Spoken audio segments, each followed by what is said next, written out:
हमारे साथ बात करने के लिए रश्मि सावंत जी हैं। रश्मि सावंत जी के बारे में बता दें आपको, यह कर्नाटका के रहने वाली वो लड़की हैं जहां पर उडुपी हिजाब का एक विवाद चल रहा है जो कर्नाटका से लेकर उत्तर प्रदेश समेत कई राज्यों तक पहुंच गया है। और रश्मि सावंत जी ने एक्स प्रेसिडेंट रही हैं ऑक्सफोर्ड यूनिवर्सिटी की, ह्यूमन राइट्स में काम करती हैं, उडुपी की रहने वाली हैं। और मलाला जो समाज सेविका है इंटरनेशनल लेवल पर, जिनको और पुरस्कार कई मिल चुके हैं, उनके साथ इन्होंने ग्रेजुएशन किया है। हम पूछते हैं आखिर ये हिजाब का मामला क्या है, क्योंकि उसी ज़िले से आती है जिस ज़िले से ये हिजाब का मैटर हम लोगों के पास तक पहुंचा है। रश्मि जी से बात करते हैं हम। रश्मि जी, ये जो एक मामला चल रहा है हिजाब को लेकर, आपके पास जानकारी होगी क्योंकि आप उसी डिस्ट्रिक्ट से हैं। ये क्या मामला है, क्या इसके पीछे कारण है, आप बता सकती हैं? तो मेरे हिसाब से इसके लिए थोड़ा कॉन्टेक्स्ट जानना ज़रूरी है। उडुपी के सारे स्कूलों में ज़्यादातर हम सब अपने धर्मों के चिन्हों को छोड़ के अंदर जाते हैं। वहाँ पे यूनिफॉर्म बहुत स्ट्रिक्ट रहता है, और जो भी अगर हिजाब पहन के भी आए तो वो अपने चेंजिंग रूम में चेंज करके अपना यूनिफॉर्म पहन के ही क्लास में आ जाती हैं। और ये लड़कियां, जो 6 लड़कियों से ये इशू स्टार्ट हुआ, वे भी यही सिस्टम फॉलो करती थी। और 2-3 हफ्ते पहले, शायद दिसंबर के लास्ट हफ्ते में या जनवरी में शायद, ऐसा हुआ कि एक कंट्रोवर्सी शुरू हो गया जहाँ पे इन 6 लड़कियों ने, उसमें उस स्कूल में और भी ज़्यादा मुसलमान लड़कियां हैं, पर बस इन 6 लड़कियों ने एक कंट्रोवर्सी स्टार्ट किया कि उन्हें हिजाब पहन के ही क्लास अटेंड करना है। तो एडमिनिस्ट्रेशन ने कहा कि हमारी जो यूनिफॉर्म की पॉलिसी है ये स्ट्रिक्ट है और हम इसे नहीं तोड़ सकते हैं। और उनको बहुत समझाने की भी कोशिश की, पर ये उन्होंने इसे अच्छी तरह से नहीं लिया और वो प्रोटेस्ट करने लग गई। तो अगर प्रोटेस्ट कर रही हैं तो उनकी क्लासें रुक गई, क्योंकि अब वो क्लास अटेंड नहीं कर सकती हैं। तो उन्हें ऑनलाइन क्लास अटेंड करने का भी ऑप्शन दिया गया, ताकि जब तक ये इशू एक संविधानक कोर्ट में सॉल्व ना हो जाए तब तक वे इसे इन क्लासेस को घर से अटेंड करें, ताकि वो एजुकेशन पे मिस आउट ना करें। पर उन्होंने ये भी करने से इनकार कर दिया और ये इशू बस बढ़ता गया। इसके चलते बाकी कॉलेजेस में भी ये मुद्दा उठने लग गया, जहाँ ज़्यादा से ज़्यादा मुसलमान लड़कियाँ अपने हिजाब पहनने के हक़ के बारे में बात करने लग गई, और एक सिमिलर पैटर्न की तरह से प्रोटेस्ट जगने शुरू होने लग गया। तो ये है हिजाब का। नहीं, जिसे आप कह रही हैं कि वो 4 लड़कियां, जो 4-5 लड़कियां थीं, सिर्फ उन्होंने ये इशू खड़ा किया। अब इस इशू के बाद ये मामला राजनीतिक तूल पकड़ लिया, मतलब कि भाजपा के अलावा सपा, कांग्रेस, यहाँ तक कि प्रियंका गांधी ने भी इस पर ट्वीट किया है। तो इस पे आप क्या कहती हैं कि ये ट्वीट आना और इस तरीके के विवाद को बढ़ाना, इसमें मतलब आप, क्योंकि वो उस स्कूल से पढ़े नहीं हैं लेकिन उसी जिले से हैं जिस जिले से उडुपी से ये विवाद उठ रहा है, तो आप एक कैसा देखते हैं, कंट्रोवर्सी क्यों उठ रही है ये? मुझे लगता है कि ये कंट्रोवर्सी एक सिचुएशन को पॉलिटिसाइज करने के लिए उठ रही है, ताकि पॉलिटिशियंस अपनी प्रोपोगंडा और ईगो सेटिस्फाई कर पाए। इससे दोनों साइड से, मैं किसी का साइड नहीं ले रही हूँ, आई थिंक दोनों साइड से या तीनों साइड से, जितने भी साइड्स हैं, जहाँ से भी पॉलिटिशियंस बात कर रहे हैं, बस अपनी मतलब से बात कर रहे हैं, और ये सोच नहीं रहे हैं कि यहाँ पे बहुत यंग बच्चे हैं at the centre of this whole controversy, जिनकी लाइफ्स ख़राब हो रही हैं at such a young age. तो instead of cauterising the situation और इसे कंट्रोल करने के बजाय इसे ज़्यादा बढ़ावा दिया जा रहा है, and I think that is something जो नहीं होना चाहिए। नहीं, एक चीज़ और निकल के आ रही है आपके साथ इस पे, मतलब उन्होंने भी कमेंट किया है, जो मलाला जिनका नाम है, जो इंटरनेशनल लेवल पर उनकी पहचान है, आपके साथ ऑक्सफोर्ड यूनिवर्सिटी में वो पढ़ी हुई हैं, उनका भी कमेंट आया है हिजाब के फेवर में, मतलब उन लड़कियों के फेवर में। इसको आप कैसे देखते हैं, क्योंकि आपके साथ वो पढ़ी हैं, आपके साथ ग्रेजुएशन किया है उन्होंने, तो इनका कमेंट करना है कहीं ना कहीं, इसमें क्या निकल के आ रहा है? हिजाब एक ऐसा पीस ऑफ क्लोथिंग है जिसकी वजह से बहुत मुस्लिम औरतों ने बहुत सहा है इस दुनिया में। ईरान में 2 लड़कियों पे तो एसिड का अटैक हुआ था, क्योंकि वो हिजाब अपनी तरह से पहनना चाहती थी, ना कि शरिया लॉ के तहत। अफगानिस्तान में हर दिन औरतें प्रोटेस्ट करती हैं कि वो हिजाब नहीं पहनना चाहती हैं। तो मुझे हिजाब एक पेट्रियार्कल प्रथा, मेरे हिसाब से एक पेट्रियार्कल प्रथा है, और मलाला ने जिस तरह से इस ट्वीट को उठाया है, उन्होंने बिना कॉन्टेक्स्ट के उठाया है। वो जानती नहीं है कि उडुपी की प्रथा क्या है और यूनिफॉर्म की प्रथा क्या है, कि एक एजुकेशनल इंस्टीट्यूशन में कैसी चीज़ें होती हैं।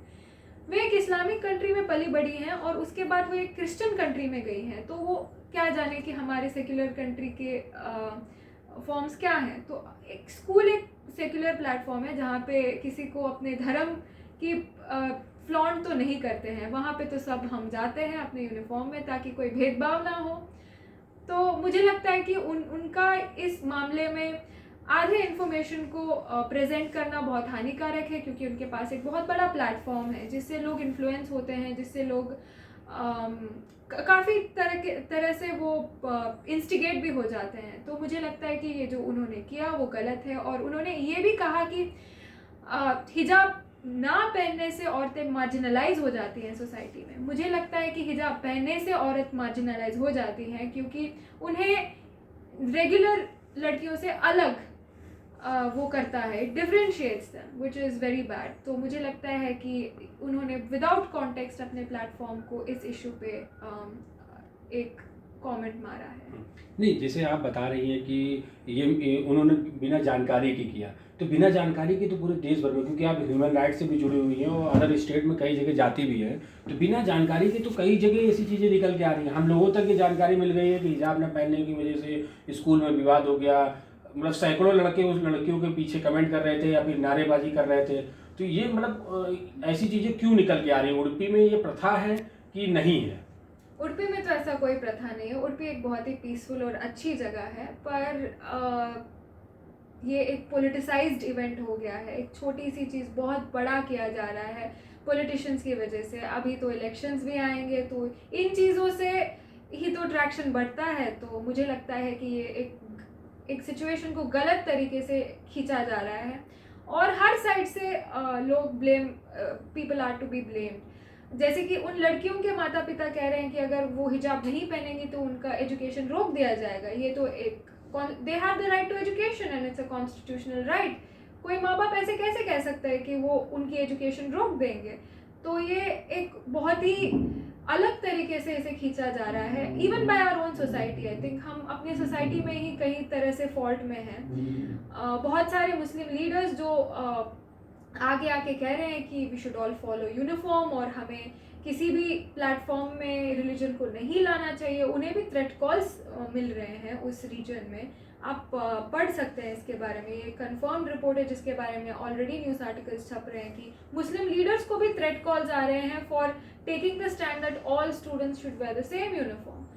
तो I think this is something bad. और ये उडुपी की तो बिल्कुल भी प्रथा नहीं है। Udupi is a temple town जहाँ पे श्री कृष्ण भगवान का बहुत ही एक फेमस मंदिर है और वहाँ पे अष्टमठ हैं। तो एक बहुत ही पावन जगह है जहाँ पे सब अच्छी तरह से रहते हैं और मैं भी रही हूँ, वहीं पे पली बड़ी हूँ।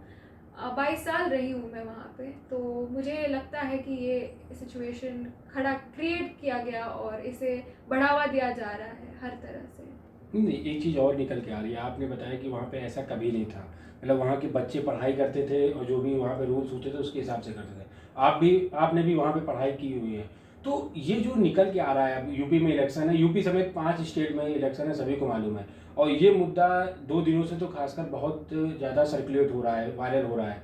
तो अब आप क्योंकि उडुपी की ही रहने वाली हैं, तो ये मामले क्यों आपको लगा इससे पहले भी कभी ऐसा हुआ था वहाँ पर कि नहीं हुआ था?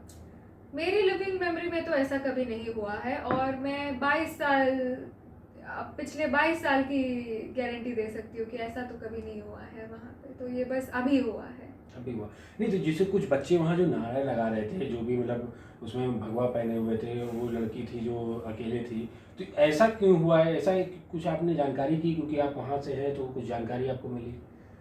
तो मुझे लगता है कि कहीं पे भी अगर झगड़ा होता है तो एक साइड से रेजिस्टेंस आएगा तो दूसरे साइड से भी रेजिस्टेंस आएगा। Each and every action has an equal and opposite reaction.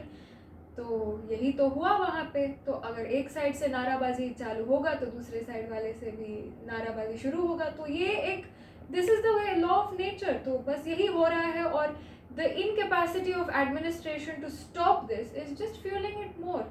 नहीं, एक चीज़ है, एक लड़की अकेली है, वो स्कूटी खड़ी करने जाती है, जो वीडियो में दिखाई पड़ रहा है, और सैकड़ों, मतलब कम से कम सैकड़ों की संख्या में लड़के हैं, तो ऐसी नाराबाजी मतलब क्यों हो रही थी? ऐसा क्यों किया जा रहा था? आपने ये वीडियो देखा है क्या जहाँ पे मुसलमान लोग पत्थर फेंक रहे हैं? चौराहे में इसी इशू को लेके। तो ये कई कई स्पेसिफिक वीडियोस को लेके आई थिंक ये चीज़ों को एक तरह से इस पे एक पर्सपेक्टिव लाया जा रहा है। ये शुरू ऐसे हुआ नहीं था, अब ये ऐसे डिवॉल्व हो रहा है क्योंकि बहुत पहले इंसिडेंट से बहुत ऐसे इंसिडेंट्स हो चुके हैं जिससे ये स्थिति आ चुकी है। ये मैं इसका I am not supporting it, ऐसे किसी के साथ होना नहीं चाहिए, दोनों साइड से नहीं होना चाहिए, पर एक साइड से इतना हो गया कि ऑपोजिट रिएक्शन अभी बढ़ता जा रहा है, तो दोनों को रोकने की बहुत ज़रूरत है वहाँ पे। अच्छा, ये आप लखनऊ में हैं, जैसा कि हम आपको जान रहे हैं कि आप उडुपी की रहने वाली हैं, तो लखनऊ आना कैसे हुआ? अचानक से आप लखनऊ आ गए, क्या इससे पहले भी कभी लखनऊ आई थी? और इस विवाद को लेकर आपसे मतलब आपके मन में क्या है कि ऐसा होना चाहिए कि नहीं होना चाहिए?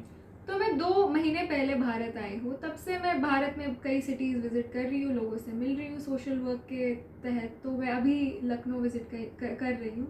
इससे पहले भी मैं लखनऊ आ चुकी हूँ, तो अभी मैं कुछ दिन के लिए यहाँ हूँ। तो यही है मेरा लखनऊ का है। तो आप क्योंकि उडुपी से हैं, तो उडुपी में ऐसा विवाद हो रहा है, तो आप क्या अपील करना चाहते हैं कि जो सोशल मीडिया से लेके सभी लोग बिना जानकारी के तथ्यों को आगे ले जा रहे हैं, तो उस पर क्योंकि आप ऑक्सफोर्ड यूनिवर्सिटी से एक्स प्रेसिडेंट रही हैं, इंटरनेशनल लेवल पर आप प्रेजेंट कर रही हैं, तो ये आपकी जो मतलब क्लासमेट हैं मलाला जी, उनकी वजह से ये और भी ज़्यादा इंटरनेशनल इशू हो गया, तो इस पर मतलब आप क्या कहना चाहती हैं कि ऐसे इशू को सर्कुलेट किया जाए कि रोका जाए? मेरे हिसाब से हम सबको एक स्टेप बैक लेना चाहिए और चीज़ों को सही मायने में तोलना चाहिए। ये अभी इशू हाई कोर्ट में गई हुई है कर्नाटका की, तो हमें इसे एक सोशल मीडिया ट्रायल बना के सबकी ज़िंदगियाँ बर्बाद करने की ज़रूरत नहीं है। जो भी डिसीजन कोर्ट से आएगा उसी के तहत इस चीज़ को आगे बढ़ना चाहिए। हमारे देश में आज भी लॉ एंड ऑर्डर है और आज भी कोर्ट है और आज भी उनकी इसकी हियरिंग हो रही है। तो जब तक ये सब हो रहा है तो मुझे नहीं लगता कि सोशल मीडिया पे हमें इसका कोई ट्रायल बनाना चाहिए, that too with very little information जो कि पीसेस में है। एक साइड बस अपने कन्वीनियंस के हिसाब से इन्फॉर्मेशन उठा रही है, दूसरा साइड भी वही कर रहा है, तो इससे बस ये उलझता जा रहा है और बीच में 13-14 साल के बच्चे पिस रहे हैं। तो ये होना नहीं चाहिए मेरे हिसाब से। तो मेरा रिक्वेस्ट यही रहेगा कि कोर्ट को डिसाइड करने दो। अगर हाई कोर्ट की इनको रजामंदी नहीं रही तो सुप्रीम कोर्ट है इस देश में, तो उन्हें इस मामले में डिसीजन लेने दो। और मैं चाहूँगी कि सब अपने क्लासेस ऑनलाइन अटेंड करें या जिनको आना हो वो आए, बट एक कॉलेज की जो यूनिफॉर्म है उसे फॉलो करें, क्योंकि हम यूनिटी इन डाइवर्सिटी में मानते हैं। तो वो तभी आएगा जब हम एक दूसरे को एक समान समझेंगे। तो हम सब एक समान हैं, तो हमें उस समानता का रिस्पेक्ट करना चाहिए। तो यही मेरा मैसेज रहेगा। तो ये हमारे साथ उडुपी के रहने वाली, कर्नाटका के उडुपी की रहने वाली, जहाँ से हिजाब को लेकर एक विवाद चल रहा है, जो विवाद आज हर स्टेट में पहुंच गया और नेशनल लेवल से लेकर इंटरनेशनल तक की चला गया। वो लखनऊ में रश्मि जी थी जिन्होंने दैनिक भास्कर से बातचीत करते हुए अपनी बातों को रखा कि असली वजह वहाँ पे क्या थी और क्या नहीं थी। लखनऊ से दैनिक भास्कर के लिए आदित्य तिवारी।